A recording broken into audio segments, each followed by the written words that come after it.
Today I want to talk about one of the boogeyman for business owners. And I consider it a boogeyman because it seems like business owners don't want to do it.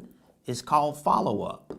I know it sounds so simple, but it's a practice that a lot of entrepreneurs and small business owners are not comfortable with. Now, why aren't entrepreneurs and small business owners comfortable with this? Well, they're uncomfortable with rejection. They're uncomfortable with people telling them no. They're uncomfortable with getting denied or disrespected by people who don't want to be bothered. But guess what? That comes with business.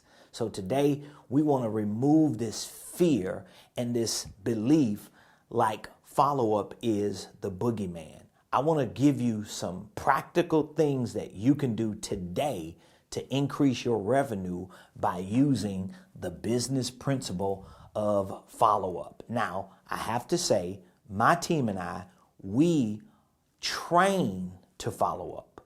So we have professional training. We role play every day. We study every day.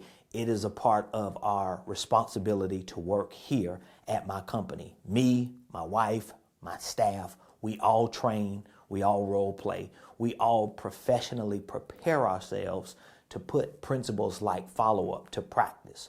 So again, you still might have some fear, or you might not have as much confidence as you need if you're not getting any sales and professional training, and if you're not able to role play with people. Now, for some reason, this is something that you have a little fear in and don't have a lot of confidence in.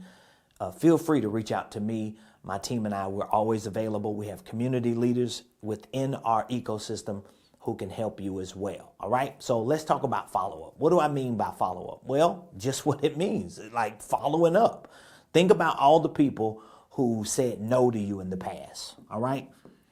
So whether they said no to you because they went to your website, but they didn't check out, or they put something in the basket and they in the cart and they didn't buy it, or whether people came to a physical event, or whether you proposed something to them, presented something to them, whether you reached out to them via a video like this on social media, they emailed you, text you, reached out, whatever the case is, you always get no's.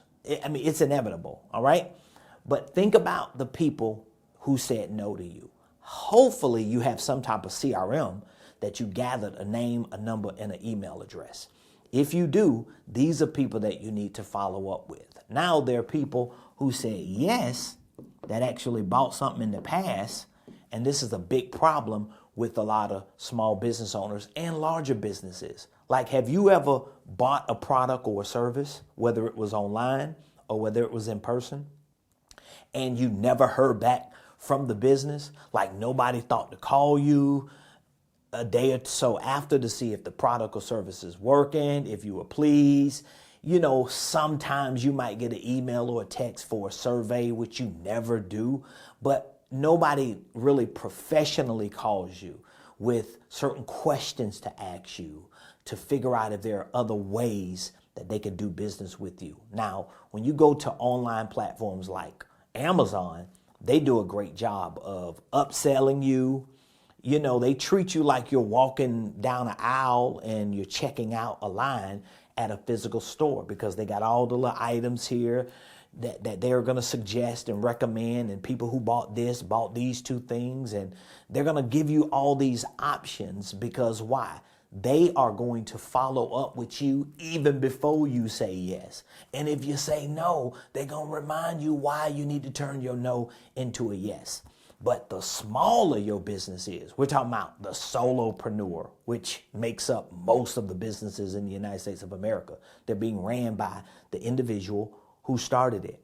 You definitely cannot afford to not follow up. So what I want to challenge you to do is take the list of the names, the numbers, the email addresses of the people who said no, and put some type of professional script together. That script needs a greeting, some type of opening, but then it needs some fact-finding questions. One of the most powerful questions you can ask someone who said no is this: why haven't you bought anything from us up to this point? Why haven't you done business with me up to this point? That's like a powerful question that you can ask. If someone said yes, maybe one of your fact-finding questions after the greeting and the opening can be, why did you purchase that? What was the biggest reason why you purchased it?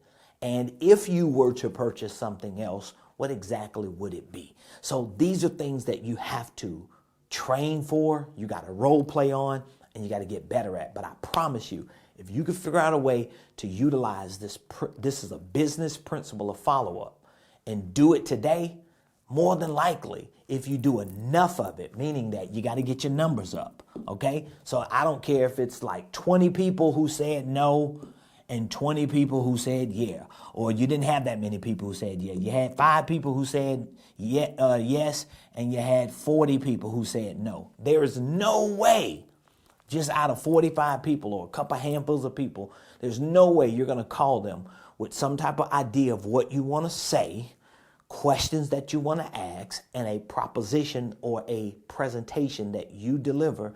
There's no way that you won't get someone to say yes. And it could possibly be someone who initially said no. And again, if you need support, if you need any resources or any help from my team and I and our community leaders, there are a few things that you can do. You can reach out to me by clicking the link in the description. You could go to RamonPrestonUniversity.com. It's free to sign up. When you sign up, you are automatically a part of our Community Connect, where you can ask questions. You might be able to get someone to jump on the call with you to help you if there's a question or two that needs to be asked that you might not have the confidence and the comfort to do. Either way, we want to make you more revenue because we want you to crush it in 2024. Don't forget to hit the like button, hit the share button, subscribe to my YouTube page, follow me on all of the platforms at Ramon Preston, and don't forget to reach out to me to let me know how this information has helped you take your business and, more importantly, your revenue to that next level.